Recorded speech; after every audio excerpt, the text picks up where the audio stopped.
Good evening everyone और स्वागत है आपका एक और नई वीडियो में। और इस वीडियो में हम बात करने वाले हैं लव आफ्टर वर्ल्ड डोमिनेशन के एपिसोड 2 के बारे में। तो चलिए अब बिना किसी देरी के इस वीडियो को स्टार्ट करते हैं। तो एनीमे की स्टार्टिंग में हमें दिखाया जाता है एक हेलीकॉप्टर जिसके अंदर रिपोर्टर बैठे हुए होते हैं और वो लाइव ब्रॉडकास्ट कर रहे होते हैं हीरो और विलन की पावर रेंजर और विलन्स की फाइट का। और उस लड़ाई में हमें दिखाया जाता है जो रेड जेलेटो है और जो रीपर प्रिंसेस है वो दोनों लड़ाई करते वक्त एक दूसरे को आंख मार रहे होते हैं।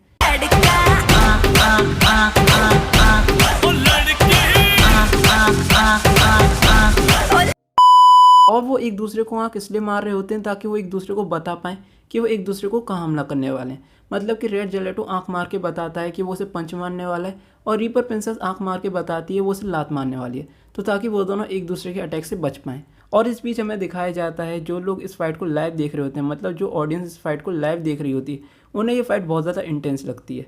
और फिर हमें देखने को मिलता है कि जो रेड जेलेटो और रीपर प्रिंसेस है वो फाइट के बीच में से भाग जाते हैं। कि वो अपनी फ़ाइट कहीं और कंटिन्यू करने चले जाते हैं। और जो रिपोर्टर्स हैं वो उन्हें फॉलो नहीं कर पाते क्योंकि उन्हें और हीरोज़ की भी फाइट दिखानी होती है। और हमें दिखाया जाता है कि जो रेड जेलेटो और रीपर प्रिंसेस है वो एक कंटेनर के पीछे दुबक जाते हैं और एक दूसरे से बात करना शुरू कर देते हैं और दोबारा से अपनी डेट एंजॉय करना शुरू कर देते हैं जो वो हर बार करते हैं। और डेट के बीच हमें दिखाया जाता है जो रेड जेलेटो है उसे रीपर प्रिंसेस बहुत ज़्यादा खूबसूरत लग रही होती है जस्ट लाइक अस, तो वो उसकी फ़ोटो खींचना शुरू कर देता है कैमरा में। मगर वो चीज़ रीपर प्रिंसेस को ज़्यादा पसंद नहीं आती, तो वो बोलती है कैसा रहेगा कि हम दोनों सेल्फी खींचें। और इसके बाद हमें दिखाया जाता है कि जैसे ही वो दोनों सेल्फी खींचते हैं तभी वहाँ पर येलो जेलेटो आ जाती है और रेड जेलेटो फ्यूडो बहुत ज़्यादा डर जाता है क्योंकि उसे समझ में नहीं आ रहा होता है कि वो क्या करे। मगर तभी हमें दिखाया जाता है जो रीपर प्रिंसेस है वो बेहोश होने का नाटक करती है और जिसे देखने के बाद जो येलो जेलेटो है उसे ऐसा लगता है जो रेड जेलेटो है उसने रीपर प्रिंसेस को हरा दिया। और फिर हमें दिखाया जाता है जो रिपोर्टर हैं वो भी वहाँ आ जाते हैं और वो रेड जेलेटो का इंटरव्यू लेना शुरू कर देते हैं।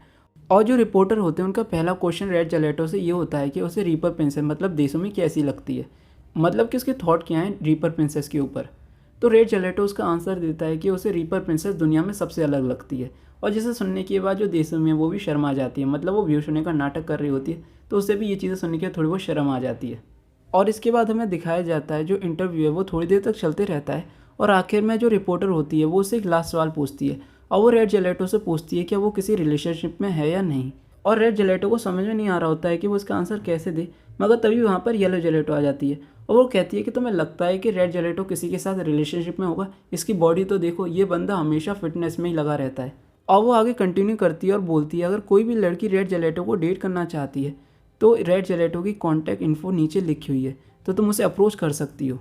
और इसके बाद हमें दिखाया जाता है कि देशमी को ये सारी बातें सुन के बहुत ज़्यादा गुस्सा आती है और जब सारे रिपोर्टर और पावर रेंजर जेलेटोस चले जाते हैं तो देशमी और फ्यूडो एक साथ आते हैं और फ्यूडो को दिखाई देता है कि देशमी बहुत ज़्यादा गुस्से में है, तो फ्यूडो से मनाने की कोशिश करता है मगर देशमी बहुत ज़्यादा गुस्से में होती है। तो फ्यूडो कहता है कि मैं तुम्हारे लिए क्या कर सकता हूँ, तो देशमी कहती है कि मैं चाहती हूँ कि तुम मेरे साथ एक रियल डेट पे जाओ। अपन एक्सप्लेन करेगा, रुको रुको बता रहा है, अपन बता रहा है। तो होता क्या है जब ये लोग डेट पे जाते हैं ना तो वो हमेशा किसी मिशन के बीच होता है, मतलब जब पावर रेंजर और विलन लड़ाई करते हैं। मगर जो देशमी है अब वो फ्यूडो के साथ रियल डेट पे जाना चाहती है जैसे कि कपल्स जाते हैं, बस इतनी सी बात है। समझ में आ गई? हाँ, तो आगे कंटिन्यू करें स्टोरी को। हाँ ठीक है, बहुत बढ़िया। तो आगे स्टोरी में हमें दिखाया जाता है कि रेड जेलेटो घर आ जाता है और वो डेट के बारे में कुछ नहीं जानता होता है, तो वो गूगल पे जाता है डेट के बारे में सर्च करने के लिए कि कैसे डेट पे जाया जाए, वो भी एक रियल वाली डेट पे। और गूगल पे उसे ऐसे ऐसे आंसर मिलते हैं जिन्हें देखने के बाद वो बहुत ज़्यादा डर जाता है और उसे लगता है कि वो इतना मुश्किल टास्क कैसे पूरा करेगा। और तभी हमें दिखाया जाता है कि येलो जेलेटो उसके पास वापस से आ जाती है और वो फ्यूडो को सलाह देती है कि उसे अपनी डेट पे वो सारी चीज़ें करनी चाहिए जो उसे पसंद हो। और ये सुनने के बाद फ्यूडो कॉन्फिडेंस में चले जाता है और कहता है कि मुझे पता है कि मुझे अपनी डेट पर क्या करना है, हैशटैग कुछ बुरा होने वाला है। और इसके बाद हमें दिखाया जाता है कि फ्यूडो और देशमी की डेट का दिन आ चुका है और फ्यूडो और देशमी दोनों कैजुअल क्लोथ्स में आते हैं एक दूसरे के पास। और जो फ्यूडो है उसे देशमी बहुत ज़्यादा क्यूट लगती है कैजुअल क्लॉथ में। इसके बाद हमें दिखाया जाता है कि देशमी फ्यूडो से पूछती है कि आज वो लोग कहाँ जाने वाले हैं। तो फ्यूडो कहता है कि तुम्हें चिंता करने की कोई ज़रूरत नहीं है, मेरे पास आज डेट का अच्छा सा प्लान है। और हमें दिखाया जाता है कि फ्यूडो देशमी को प्लान दिखाता है और ये देखने के बाद देशमी भी खुश होती है कि फ्यूडो ने सब कुछ प्लान कर रखा है। इसके बाद हमें दिखाया जाता है कि फ्यूडो देशमी को जिम में ले जाता है और जिम के अंदर फ्यूडो देशमी से वो सारी एक्सरसाइज करवाता है जो फ्यूडो को पसंद होती हैं। और उसे ऐसा लगता है कि देशमी को भी वो सारी एक्सरसाइज पसंद होगी क्योंकि आफ्टर ऑल उन दोनों को ट्रेनिंग पसंद होती है। तो फ्यूडो देशमी से सारी एक्सरसाइज कराता है और इसके बाद हमें दिखाया जाता है कि जब उनकी डेट पूरी ओवर हो जाती है, मतलब शाम का टाइम होता है, तो वो लोग खाना खाने की सोच रहे होते हैं और देसुमी को लगता है कि फ्यूडो उसे किसी रेस्टोरेंट में ले जाएगा। मगर तभी हमें दिखाया जाता है जो फ्यूडो है वो देसुमी को एक चॉकलेट देता है, और वो कोई ऐसी वैसी चॉकलेट नहीं होती, वो एक प्रोटीन चॉकलेट होती है जो जिम में जो लोग एक्सरसाइज करते हैं वो लोग इसे यूज़ करते हैं। और इसके बाद हमें दिखाया जाता है कि देसुमी फ्यूडो से कहती है कि वो 1 मिनट में आती है, और हमें दिखाया जाता है कि देसुमी वहाँ से चली जाती है। और तभी फ्यूडो को एक कॉल आता है और वो येलो जेलेटो का होता है, और येलो जेलेटो फ्यूडो से कहती है कि मुझे माफ़ करना। और वो ऐसा इसलिए बोलती है क्योंकि पिछली बार जो उसने फ्यूडो को सलाह दी थी वो सलाह उसके हिसाब से गलत थी, उसने गलत बोल दिया था। क्योंकि जो डेट है उसमें हमेशा अपने अलावा औरों के बारे में भी सोचा जाता है, मतलब जो उसका पार्टनर है उसके बारे में भी सोचा जाता है। और ये सब चीज़ें सुनने के बाद फ्यूडो बहुत ज़्यादा घबरा जाता है, क्योंकि उसने जो देशों में उससे एक्सरसाइज कराई थी, उसे प्रोटीन चॉकलेट दी खाने को, और मतलब उसने वो सारी चीज़ें करी जो उसे पसंद थी। तो उसे ऐसा लगता है कहीं जो देशों में वो उसे छोड़ के चले ना जाए। तो हमें दिखाया जाता है जब देश में बहुत देर तक वापस नहीं आती तो फ्यूडो उसे ढूंढने चले जाता है, मगर बहुत देर ढूंढने के बाद भी देसुमी उसे नहीं मिलती, और जिसे देखने के बाद फ्यूडो बहुत ज़्यादा डर जाता है और वो रोने वाला होता है। मगर तभी देसुमी वापस आ जाती है, और हमें दिखाया जाता है जो देसुमी है वो ड्रिंक्स लेने गई थी दोनों के लिए।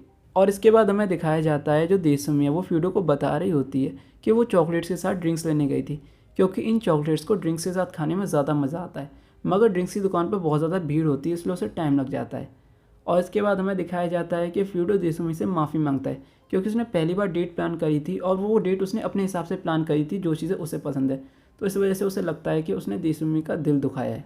और हमें दिखाया जाता है कि देसुमी हंस रही होती है क्योंकि उसे लगता है कि फ्यूडो बेफालतू की टेंशन ले रहा है। और हमें दिखाया जाता है कि देसुमी फ्यूडो से कहती है कोई बात नहीं, मुझे अच्छा लगा, कम से कम तुमने कोशिश तो करी। और हमें दिखाया जाता है कि वो दोनों एक दूसरे के बहुत पास आ रहे होते हैं। और हमें दिखाया जाता है कि वो दोनों एक दूसरे के जैसे ही पास आते हैं उन दोनों के फ़ोन रिंग करना शुरू कर देते हैं, और हमें दिखाया जाता है कि उन दोनों को वहाँ से जाना पड़ता है एक दूसरे को छोड़ के। और इसके बाद हमें दिखाया जाता है कि वो दोनों बैटल फील्ड पे मिलते हैं, मगर देसुमी और फ्यूडो की हालत देखने के बाद उनके टीममेट डर जाते हैं, क्योंकि वो दोनों प्यार में होते हैं और वो बैटल पे फोकस नहीं कर पा रहे होते हैं। तो जो उनके टीममेट हैं उन दोनों को जगाने की कोशिश कर रहे होते हैं। और इसी के साथ ये एपिसोड यहाँ खत्म होता है। अगर अब तुम्हें ये वीडियो पसंद आई हो तो इस वीडियो को लाइक कर सकते हो, अगर चैनल पर नए आ गए हो तो चैनल को सब्सक्राइब कर सकते हो और कमेंट कर सकते हो, क्योंकि तुम्हारा कमेंट मुझे वो पावर देता है जिससे मैं एक पावर रेंजर बन जाऊँ और अगली वीडियो जल्द से जल्द डाल पाऊँ।